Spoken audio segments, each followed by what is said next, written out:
तो दोस्तों आज की वीडियो में हम जानेंगे कि अगर आप ड्राइंग बनाते हो और फैक्ट्री में जैसे ही उसको कटिंग के लिए देते हो तो कटर मैन उसको रिजेक्ट कर देता है या आपकी ड्राइंग में 10 गलती निकल जाती है, आप फिर रीवर्क करते हो। तो ये गलती आप ना करें, उन सारी पॉइंटों पे आज मैं बात करूँगा। अगर आप बिगिनर हो, आपने अभी अभी ऑटोकैड सीखा है और आपकी अभी अभी ज्वाइनिंग हुई है, तो आप बड़ी बेसिक ड्राइंग अभी बना रहे होगे, आप इंटर्नशिप कर रहे होगे या 4-5 महीने हो गए, तो स्क्रीन पे जो ड्राइंग दिख रही है इस टाइप की ड्राइंग आप बना रहे हैं। तो इनमें वो कौन सी गलती है जो आप ना करें जिससे आपकी जो ड्राइंग है वो कटरमैन देखते ही बोले हाँ ये ड्राइंग परफेक्ट है और मैं कटिंग कर सकता हूँ। जो इंस्टॉलर होता है साइड पे इस वार्डरोब को इंस्टॉल करेगा, वो साइड पे बोलेगा हाँ ये ड्राइंग परफेक्ट है, मैं इसको इंस्टॉल कर सकता हूँ, मैं इस वार्डरोब को इंस्टॉल कर सकता हूँ। तो बिना किसी देरी के वीडियो को स्टार्ट करते हैं। तो दोस्तों आपको स्क्रीन पे ये वार्डरोब दिख रहा होगा।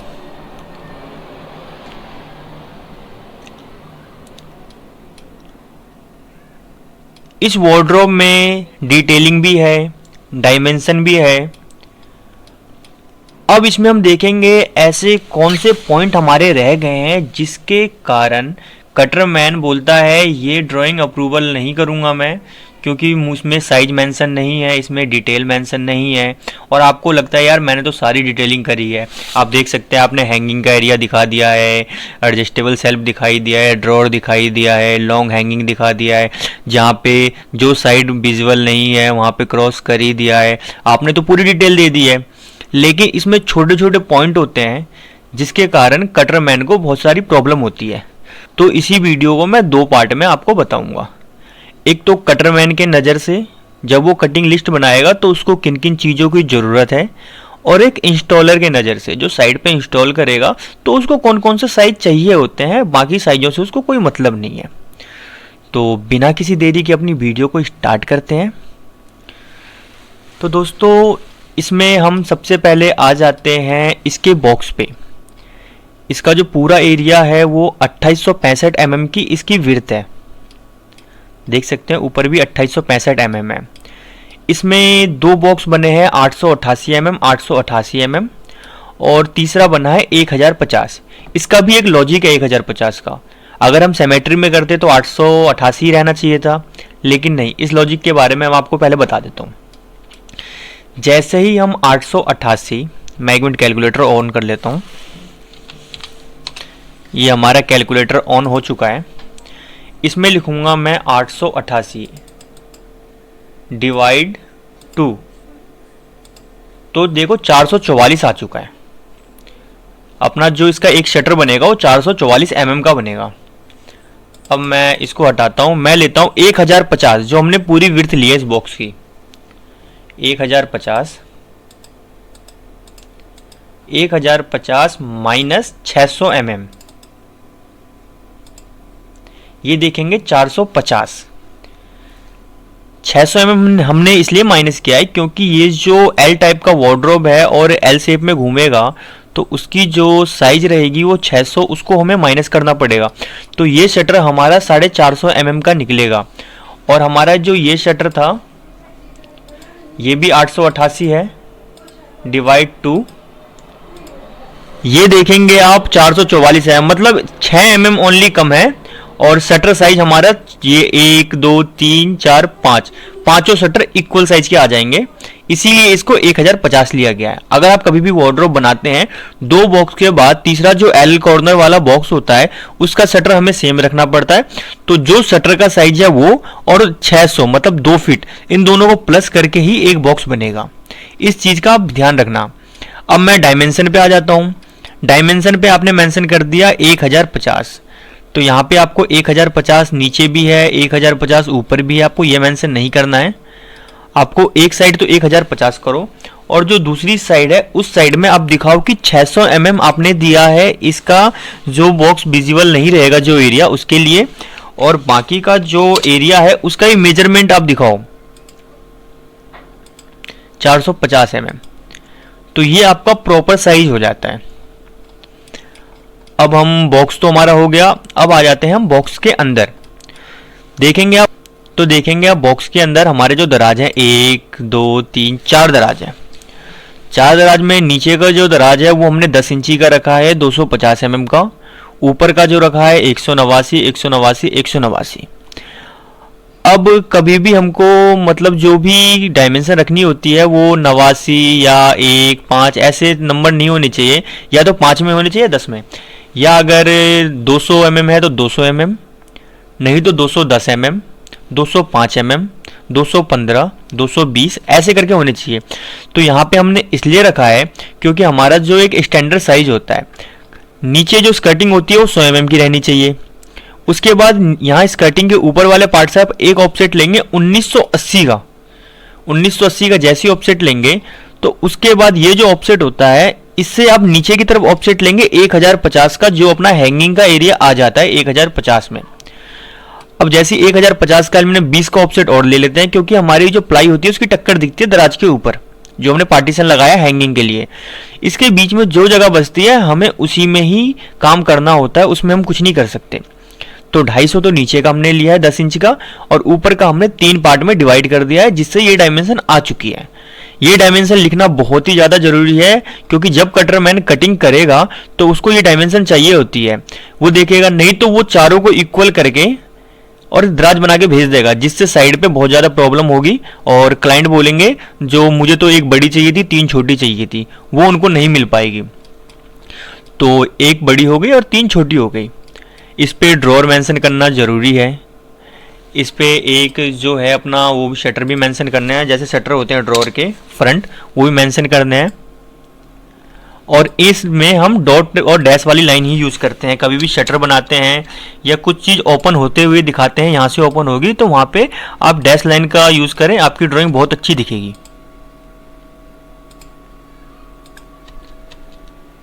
ये जितने भी ड्रॉर हैं इस सब पे करना है। इसको मैं करता हूँ कॉपी,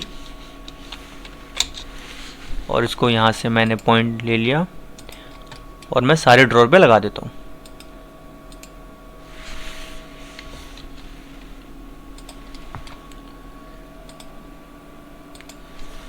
आप देखेंगे ये वाला पार्ट हमारा बनके रेडी है। और एक चीज़ और नोटिस करना, आप जब भी आप ड्रॉर बनाते हो उसके दोनों साइड आपको 40 mm का ऑफसेट देना है। 40 mm 40 mm ये हम इसलिए देते हैं क्योंकि दराज जब भी ओपन होता है तो यहाँ पे शटर होता है। ये जो टक्कर देखेंगे इस साइड और इस साइड, दोनों साइड शटर होता है और उसमें लगे रहते हैं हिंज। तो हिंज जो अपने बाहर होते हैं वो 30 से 35 mm बाहर रहते हैं। अगर हम ये दोनों साइड के फिलर नहीं देंगे, इसको पैकिंग बोलते हैं, पैकिंग नहीं देंगे तो अपनी दराज खुल ही नहीं पाएगी। वो जैसे थोड़ा आगे करेंगे हिंजेस में टकरा जाएंगे और वो दराज खुल नहीं पाएंगे। तो हमारी दराज बहुत ईजिली खुले इसलिए हमें यहाँ पैकिंग लगानी होती है 40 mm की। और वो भी आप मेंशन कर दो यहाँ पे 40 mm 50, वो आपके ऊपर है। 40 mm से कम मत रखना। ये देखो अब 40 mm है। मैं थोड़ी डायमेंशन की सेटिंग कर लेता हूँ।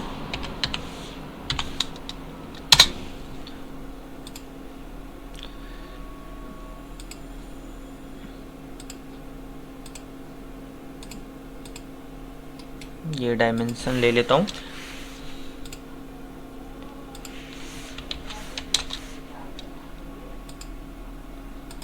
अब देखेंगे तो 40 mm ये अपनी पैकिंग है दोनों साइड। ये भी आपको मेंशन करना है। आप अपनी तरफ से कुछ गलती मत करो। यहां भी आप 40 mm मेंशन कर दो।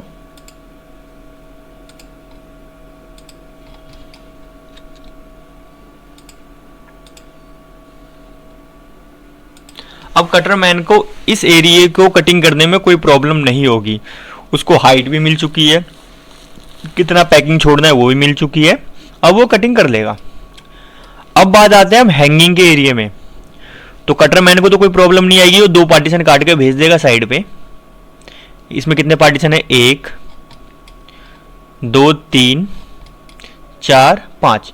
तो ये सेल्फ वाले जो होते हैं वो थोड़े से छोटे होते हैं 5 mm, क्योंकि ये एडजस्टेबल सेल्फ है। कभी भी इसको निकाल सकते हैं, कभी भी इसको लगा सकते हैं।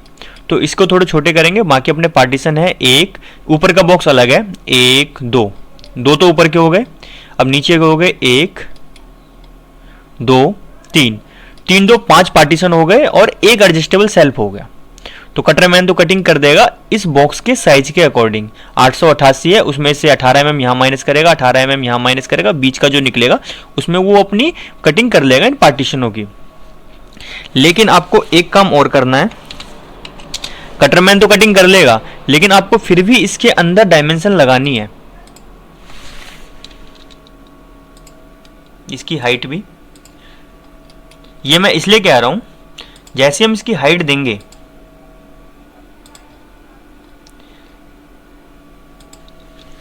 ये अभी डायमेंशन गलत है, इसको थोड़ा सही कर लेते हैं हम। ये देखेंगे आप, जब मैंने दोनों डायमेंशन लिया है तो यहाँ से 302 आ रहा है और यहाँ 284, तो इस पार्टीशन को हमें सेंटर में करना होगा। तो सेंटर में कैसे करना है मैं कर लेता हूँ।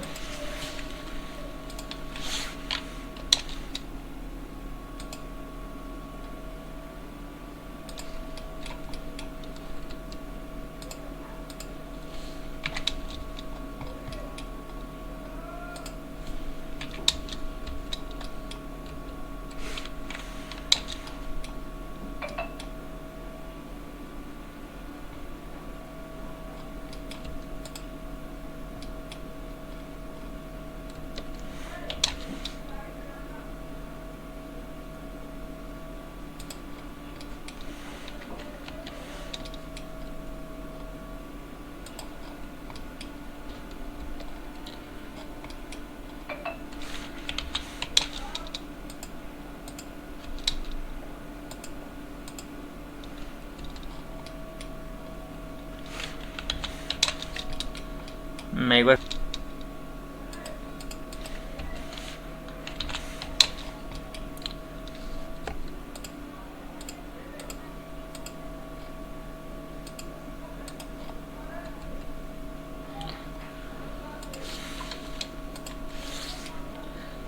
ये अपना हो चुका है। अब इसको देखेंगे हम डायमेंशन, तो दोनों डायमेंशन इक्वल आएगी। ये 293 mm हो गया और ये भी 293 mm हो गया। अब ये डायमेंशन हमने क्यों दिया मैं आपको बताता हूँ। पहले एक दो डायमेंशन और दे देता हूँ, उसके बाद एक बारी मैं आपको सब बता देता हूँ। नीचे जो हैंगिंग है, हैंगिंग वाली डायमेंशन भी हाइट हमें देनी होती है, वो भी दे देता हूँ मैं। इसकी विड्थ भी देनी होती है।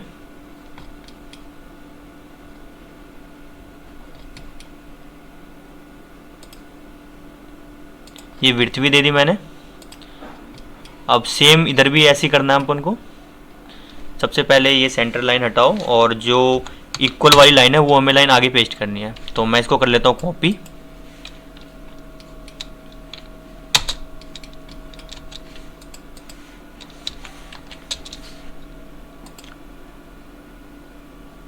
और ये कर लिया पेस्ट। तो ये भी सेंटर हो गया। यहाँ भी मैं डायमेंशन दे देता हूँ 293 और 293 mm। इसकी जो विड्थ है वो यहाँ तो 852 है और यहाँ भी 852 ही होगी, 852। ये अपना कंप्लीट। अब हैंगिंग में आ जाते हैं। हैंगिंग में भी हमने ये दे दिया है और इसकी हाइट भी हैंगिंग में हम दे देते हैं। तो दोस्तों ये हाइट हमने दे दिया है। अब इस साइज का क्या मतलब होता है और किसके लिए है, या कटरमैन के लिए है या ये इंस्टॉलर के लिए है, ये किसके लिए है। तो जब भी इंस्टॉलर साइड पे इसको और इस वार्डरोब को इंस्टॉल करेगा तो एक तो पार्टीशन नीचे लगाएगा, उसको दूसरे पार्टीशन की हाइट लगाने के लिए ये साइज तो मिल गया 250, 189, 189, इसके बाद ये पार्टीशन लगा देगा। लेकिन इस पार्टीशन के बाद कितने हाइट पे ये पार्टीशन लगाना है उसके लिए ये साइज उसको चाहिए, नहीं तो उसको नहीं पता कितनी हाइट पे ये लगाना है। जब ये बॉक्स बन जाएगा लगाने के बाद, तब वो एक ये बॉक्स बनाएगा पूरा, ये पूरा देख रहे हैं आप, एक पूरा बॉक्स बनाएगा, बीच में पार्टीशन लगाना है। तो ये बॉक्स का भी इसको हाइट मिल चुका है 640 इसका हाइट है इस बॉक्स का।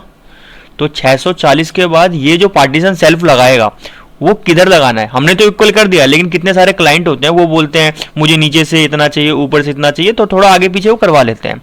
तो अगर इंस्टॉलर सेंटर में लगा लेगा तो बाद में जाके मतलब दिक्कत हो जाती है, वहाँ हॉल हो जाते हैं, उसको निकाल के दोबारा लगाओ तो बहुत ही बेकार दिखता है और क्लाइंट कभी भी एग्री इस चीज़ के लिए नहीं होता है। तो इसको सेंटर का हमें मेजरमेंट देना होता है। हम सेंटर कर रहे हैं, क्या कर रहे हैं, यहाँ पे मेजरमेंट देना बहुत ज़रूरी है। तो दोस्तों ये वाला जो पार्ट है अपना, इसको अगर कटरमैन को हम देते हैं तो उसको थोड़ी सी भी प्रॉब्लम नहीं होगी इसकी कटिंग करने में, वो बिल्कुल कटिंग कर देगा और ड्राइंग देखते ही बोलेगा ये परफेक्ट ड्राइंग है। अब आ जाते हैं इस बॉक्स के बाद, हम ये देख रहे हैं 40 mm, हमने दिया है 40 mm का फिलर यहाँ पे। ये वार्डरोब लगाने से पहले जहाँ पे भी वॉल आती है वहाँ पे हम एक फिलर देते हैं। होता ये है, अगर दीवार आपकी 5-10 mm टेढ़ी है, ऊपर से नीचे से कम आ रहा है, तो ये जो फिलर हम 40 mm का भेजेंगे, इसी को हम टेपर कटिंग करके यहाँ लगा सकते हैं वार्डरोब लगाने के बाद। क्योंकि अगर दीवार टेढ़ी है, अगर हमने वार्डरोब की बॉक्स बिल्कुल चिपका के फिक्स कर दी तो गैप दिखेगा, या ऊपर से दिखेगा या नीचे से दिखेगा। लेकिन फिलर लगा देंगे तो फिलर को हम टेपर काट सकते हैं, लेकिन वार्डरोब को नहीं काट सकते। तो यहाँ फिलर देना और फिलर का साइज भी आपको मेंशन करना है। ऊपर भी फिलर देते हैं क्योंकि छत भी कई बार टेपर होती है थोड़ी सी, तो यहाँ भी फिलर लगा के हम ठीक कर लेंगे। यहाँ भी आपको साइज देना है जिससे कटरमैन काट के तुरंत भेज दे इसको। नहीं, अगर ये साइज नहीं दोगे तो कटरमैन काटेगा नहीं, बाद में दोबारा ट्रांसपोर्ट लगेगा, दोबारा गाड़ी जाएगी एक फिलर के लिए।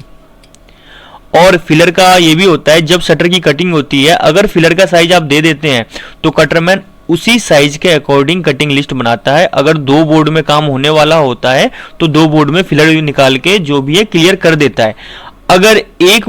अगर आप फिलर नहीं देते हो तो कटरमैन 2 बोर्ड होते हैं, 2 बोर्ड के हिसाब से शटर काट देता है, बाकी मटेरियल वेस्ट हो जाता है। तो ये अपना क्लियर हो चुका है। अब हम यहाँ पे आ जाते हैं, जो एल कॉर्नर बनेगा इसकी सेल्फों का साइज दे देते हैं, जिससे इंस्टॉलर अपना प्रॉपर इंस्टॉल कर पाए इसको भी सेंटर में हमें करना है। तो पहले मैं इसको डिलीट करता हूँ, इस लाइन को लेता हूँ कॉपी, और यहाँ पे पॉइंट ले लिया, इस पॉइंट से हमने यहाँ पे इसको पेस्ट कर दिया, और बाकी जो चीज़ है उसको डिलीट कर दी, ट्रिम। ये हमने इसको ट्रिम कर दी, यहाँ पे भी आ गया। अब इसका हम साइज ले लेते हैं, ये आ रहा है 284। यहाँ थोड़ा ठीक नहीं आ रहा है, मैं देख लेता हूँ क्यों। कभी भी ध्यान रखना, हमारे जो सामने वाले बॉक्स होते हैं अगर हम सेम बना रहे हैं तो साइज दोनों का इक्वल होना चाहिए। अच्छा, मैं अभी चेक कर लेता हूँ इसको, दिक्कत कहाँ आ रही है। ये भी ठीक है, ये भी ठीक है, यहाँ तो कोई दिक्कत है नहीं।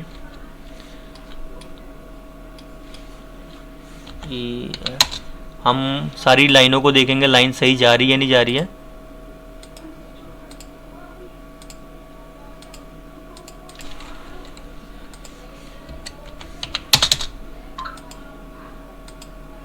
ये लाइन भी ठीक है, ऊपर वाली भी ठीक है। अब नीचे वाली देख लेते हैं हम।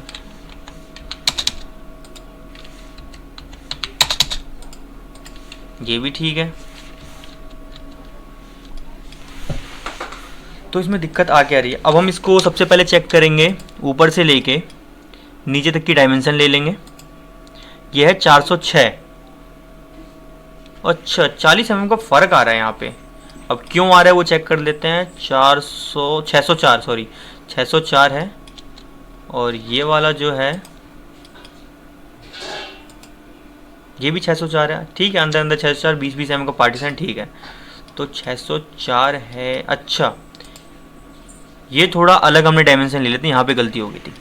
अब देखेंगे तो आप 293 mm ऊपर हो गया, DL नीचे भी 293। हाँ दोस्तों, ये जो इसका स्नैप होता है उसने ना 9 mm ऊपर ही इसको पिक कर लिया था, इस वजह से हो गया था, बाकी सब कुछ ठीक है। अब देखेंगे 293 नीचे, 293 ऊपर। तो ये भी सेक्शन हमारा हो चुका है। हैंगिंग की हाइट हमने दे दी है। और कई बार क्या, बहुत बार जो बिगिनर होते हैं, फ्रेशर होते हैं, वो ये गलती करते हैं, कुछ ना कुछ तो छोड़ते ही हैं। अगर यहाँ पे साइज दे दिया तो यहाँ नहीं देंगे, यहाँ साइज दे दिया यहाँ नहीं दे देंगे, मतलब वो भूल जाते हैं, उनके माइंड में रहता नहीं है। उनके हिसाब से ना होता है कंप्लीट होगी ड्राइंग मेरी, कंप्लीट हो गई, और थोड़ा ना खुश भी हो जाते हैं क्योंकि काम अभी सीख रहे हैं, तो उनको लगता है वाह मैंने तो काम कर दिया। तो यहाँ पे देखेंगे कॉर्नर में भी हमको एक साइज देना है।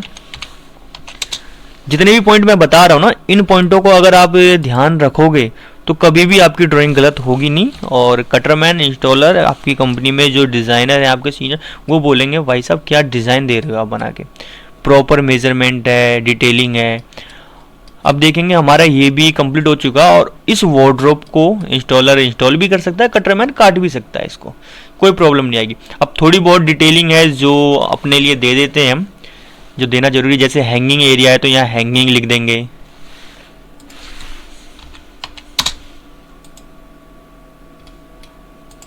मैं हैंगिंग लिख देता हूँ यहाँ पे, हैंगिंग। इसी को कॉपी करके सेकंड बॉक्स में पेस्ट कर देता हूँ। अब ये अपनी लॉन्ग हैंगिंग है तो यहाँ लॉन्ग हैंगिंग लिख देता हूँ।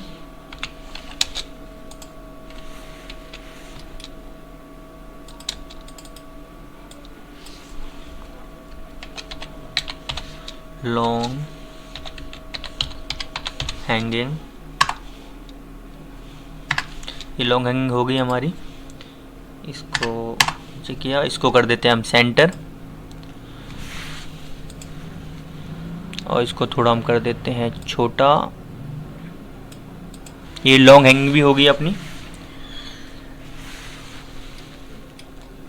तो दोस्तों अपनी ये ड्राइंग हो गया कंप्लीट। आपको ये वीडियो कैसी लगी प्लीज़ कमेंट में ज़रूर बताना, जिससे मुझे लगेगा लोग मेरी वीडियो देख के कुछ सीख रहे हैं, और मैं ऐसी वीडियो अच्छी लाता रहूँगा। अगर आपको किसी और टॉपिक पे मेरी वीडियो चाहिए तो वो टॉपिक आप कमेंट में लिखना। अगर आपको सीखना है, जानना है, तो आप टॉपिक मुझे कमेंट करोगे, उस टॉपिक पे मैं वीडियो जरूर लाऊंगा। अगर आपको कुछ पूछना होगा, ऑफिस में कुछ प्रॉब्लम हो रही है, वो समझ नहीं आ रहा, या आपको कोई मेंटोर नहीं मिल रहा, तो आप डिस्क्रिप्शन में मेरे इंस्टाग्राम का लिंक है, उस लिंक पे जाके भी मुझे डीएम कर सकते हो, मुझसे पूछ सकते हो। मैं भी आपकी हेल्प करूँगा। मैं हर मैसेज का रिप्लाई देता हूँ। आपका मैसेज आते ही हमारी टीम आपसे कांटेक्ट जरूर करेंगे और आपको उसका सलूशन ज़रूर बताएंगे। तो दोस्तों मिलते हैं अपनी नेक्स्ट वीडियो में। तब तक के लिए आप वीडियो को देखो, चैनल को सब्सक्राइब करो और चीज़ों को सीखो।